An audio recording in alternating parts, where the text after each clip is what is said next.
Welcome back to VintageDrumsTalk.com. Jim Messina here. I've got a special guest. This is part two of a series with Mike Corrado. Hello, Mike. How you doing? Hi, Jim. I'm doing excellent. We've been having a great conversation, and so good to have you here.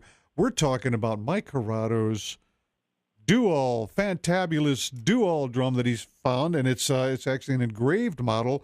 This is the first one that I've ever heard of, and I think, Mike, this is the first one you've ever come across, right?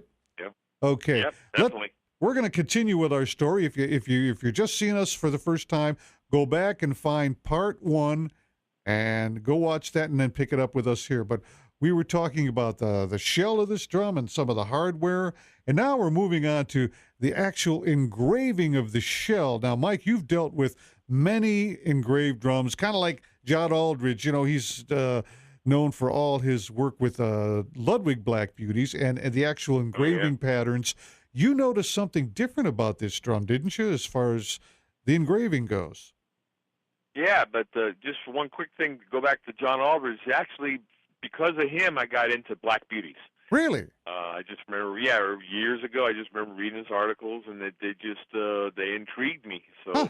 it's because of John Aldridge that I got into Black Beauties, along with everything else I collect. Well, if you're watching us, see what you did.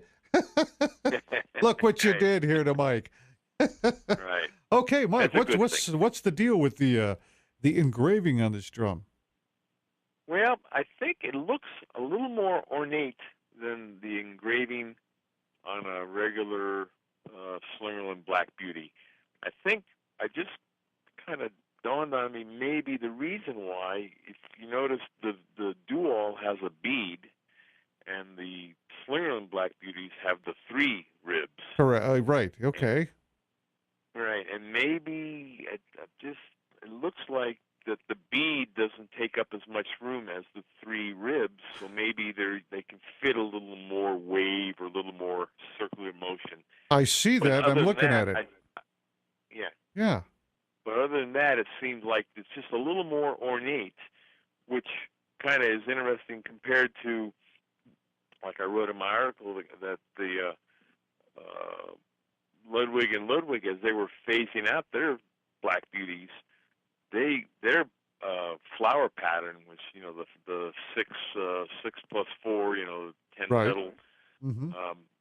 was very sparse for a Uh-huh. drum of the same era. I So thought that you was say they were phasing those out by well, 1934? like the little, the after the anniversary Black Beauties, it was kind of it for about 40 something years, and as the Black Beauties were phasing out, the flower pattern just got really more sparse looking than from the 12-point flower patterns in the 20s. Uh-huh. But on the Dual, it same era, but it's way more ornate. So it's just just something I noticed. Let me ask you this. The paint. Do you think the fact that it was painted ended up being, a good thing years later? Meaning as I far as think so. There protecting was it? some, yeah, there was. You can still see some wear in the shell around the bead on some of the photos, so it probably had some wear already.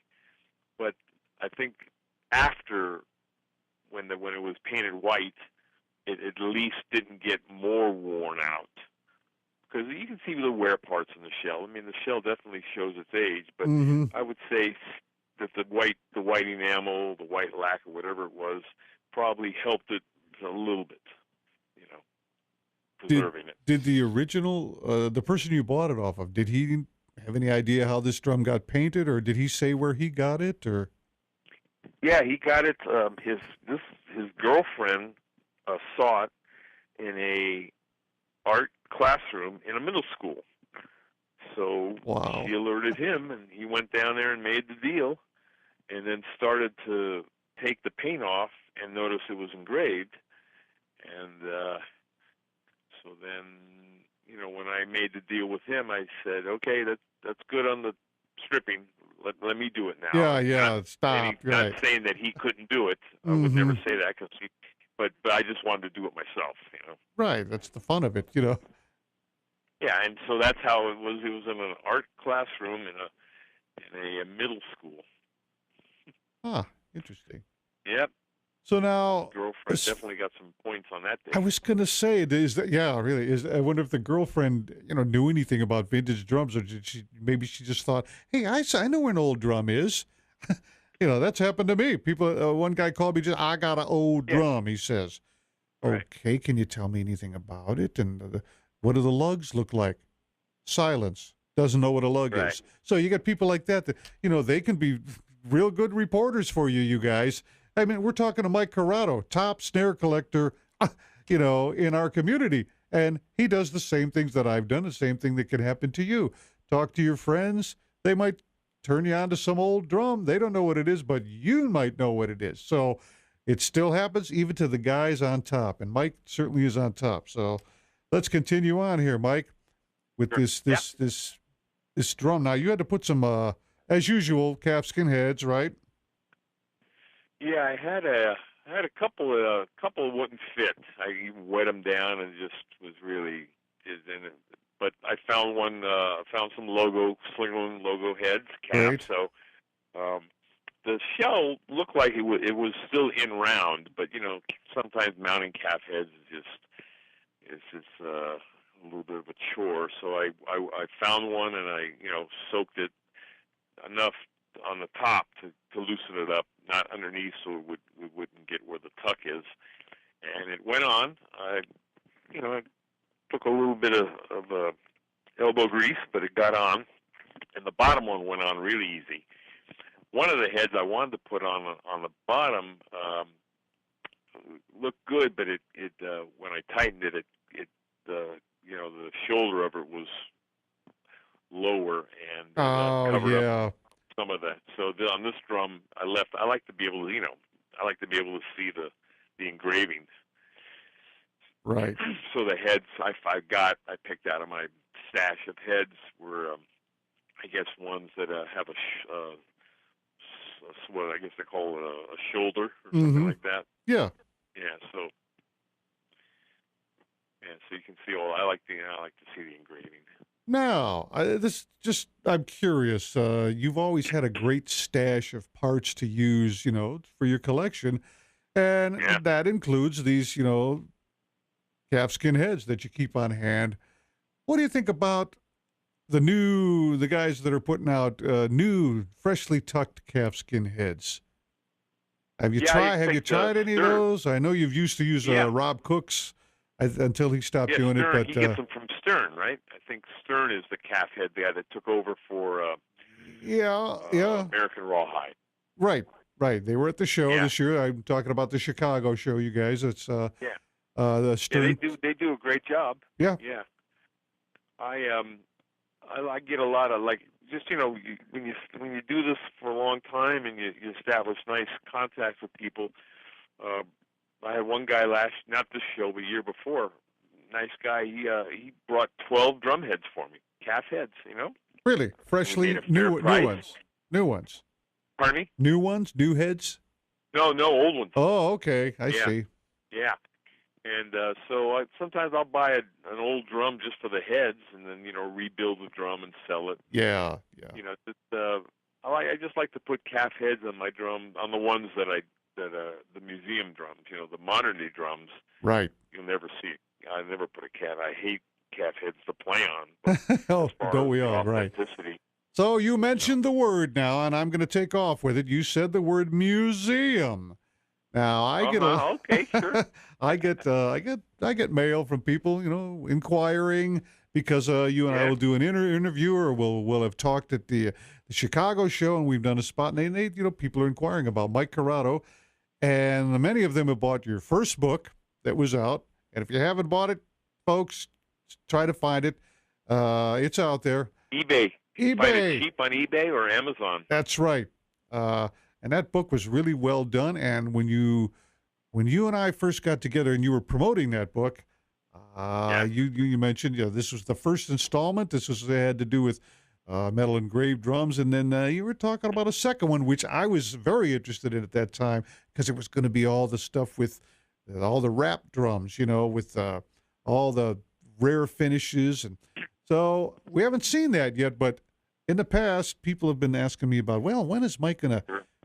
When is he ever gonna do like a museum? Because you certainly, Mike, have a collection, and this is how many museums kind of get started. I've seen car museums, the guys who have the financial means to do that, they'll take their car collection and go buy an old Home Depot or something. And we have one right in town here, okay, in Punta Gorda, Florida. Yeah. Anyways, that's just an example. You've got these large items, or the Jay Leno or somebody like that. Well, now we have Yeah. you, Mike Curotto, that has amassed some very important historical pieces here, okay? And you and I have touched on it before, but I'm going to really ask you, have you, how much have you thought about actually making that become a reality?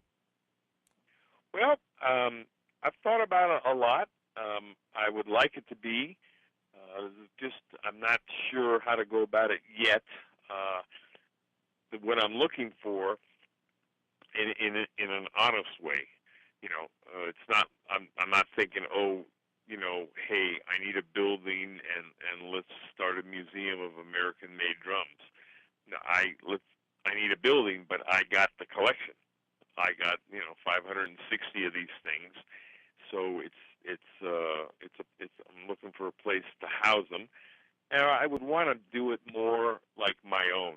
I wouldn't want to do it like donate to a museum or anything like that. Right. Nothing wrong with that, but I would want to be the the in-house curator, and so it would take something like, or maybe if someone hears this interview, forward me some information. But someone like a Paul Allen, the guy in Washington, used to be with Microsoft. He started that excellent guitar rock museum. Uh-huh. Something like that. The honest words, some kind of a benefactor maybe that would donate a building or, Right. or own a building and use it for a tax write-off or something. Obviously, it's someone that would want to further, the history of American-made drums. But I'm not looking. I have the collection, so I could fill a building, and then have a nice little area in the back just to be the curator and take care of it. And even if it was nonprofit, people come and see it and just don't have to make money for admission. I think it's more fun just showing the drums off and sharing with friends. So it's a thought I have. I haven't pursued the exact way to go about it yet, although there are a couple of buildings in the area where I live that I've been looking at for years that are vacant, and they're right, nice area and everything. So it's just I haven't set out to do it officially, but I'm always thinking about it. And I think the vintage drum community thinks about it too, because all eyes are on Mike Curotto. To tell you the truth, I watch the forums and just the things that people say, the little lines, as though you're some kind of magician, Magic Mike, who has just everything, and they're spellbound by what you've accomplished here.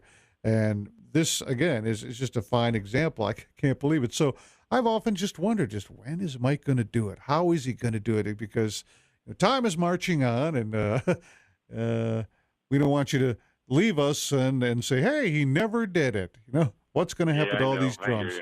So, but you're a fantastic collector, and I think that would be the next step for you, because could you imagine that? The Curotto Museum, I think people would be donating all kinds of stuff to that museum. It would grow even more. So we can only go up from here. Again, and I wouldn't, I'm not looking to open a museum to score a bunch of free stuff. But I would be happy to display some of Bunny's drums or Steve Maxwell's drums.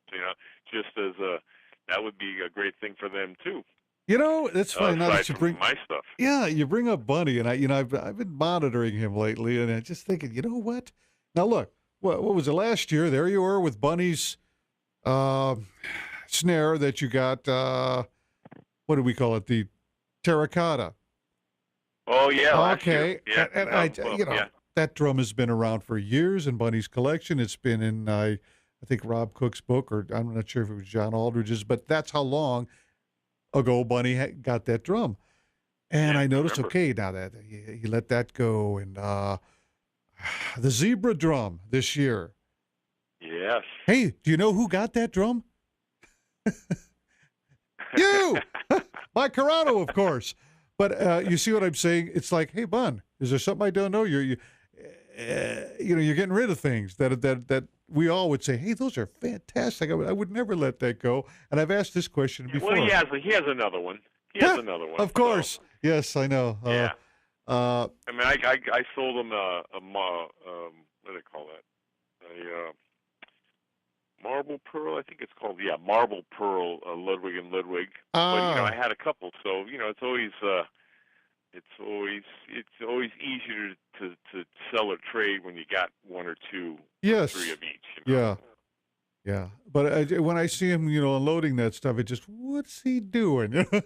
What's he know that I don't know? But all I know is he's still looking for that 4x14 Slingerland Black Beauty, as all of us are. Oh, yes. He's the one year we sat around at the show, and it's actually in the video where he says, "Now, Jim, if you find that, of course you're going to call me first." Why, sure.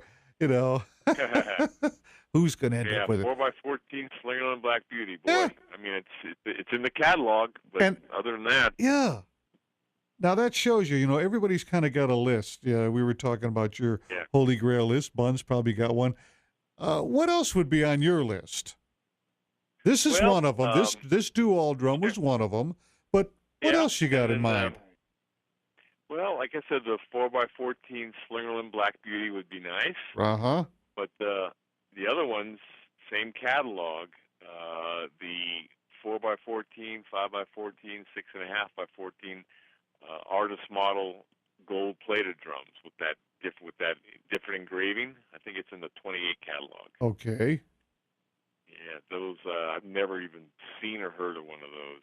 Now that's interesting, when you rattle off all the dimensions like that, you're serious. You mean, because I know you, and many of you might not know this, but Mike tries to collect, and he really likes to collect sets of drums. That means when he says the 4x14, that means he's got the 5x14, 6.5. He wants the whole set, right? Oh yeah, Yeah. Yeah, I like. I equate it to different collections like baseball cards. Yes. You got again. I'm going to use the date. I'm not sure if it's true, but like the 1951 Yankees. So you got every baseball card and a team picture except Yogi Berra. Now I'm not sure if he was playing then, but you know what I mean. Right. And as a collector, you'd want to get that card and finish out the collection. Uh-huh. Nothing wrong with that. And so yeah, those three Slingerland gold drums. Right. And there's two more, but I'm kind of not mentioning those. I don't want to. Ah. Okay. The mystery has been installed here. This is Right. Well, I'm sure you're going to You'll let know me when know. I find them. I know. You I'll get an email, and I will just drop my jaw as usual. Most of us do. Just he's done it again. Mike Corrado, and folks, you got to keep an eye on Mike because he's going somewhere with this, and he's been at it for how many years now, Mike? 1995, so 18 years. 18 and, years. I've met a lot of nice people. I've established a lot of nice rapport with people, and when you do honest deals, people remember that. Yeah. My word is good. If I want to buy it, I say the money will be there. So you do deals with people, and people remember, and so that I've built up a really great network of friends and fellow collectors that have really helped me with my collecting to where I've got it to date. That's what it's all about, folks. You're listening to Mike Corrado, he's on top, and here he is talking about what it means to be a collector. Basically, it's not always about money and everything, but just you mentioned the friends that you've met. Now, I'll use myself in case here. Just Sure. For an example, when I started out, I knew nothing. And there I'm reading about Mike Corrado, reading about Bunny Carlos, all of them, Rob Cook. And here I've met all of them now. And we are actually, we're becoming very good friends. And I'm just so glad to be part of this community, this vintage drum community, Mike, that you have played such a big part in. Okay. And I thank you for coming here and speaking with me and our general audience out there, the vintage drum community. Mike, this has been fantastic as usual, talking about this latest acquisition of yours, and we want to hear about the rest of the things that happened to you as the year goes on. You'll have to Definitely. get together with me again and all our vintage Anytime. drum community, right? Anytime. I can't wait. Mike, I thank you, okay? We'll do it All again. right. Thank you.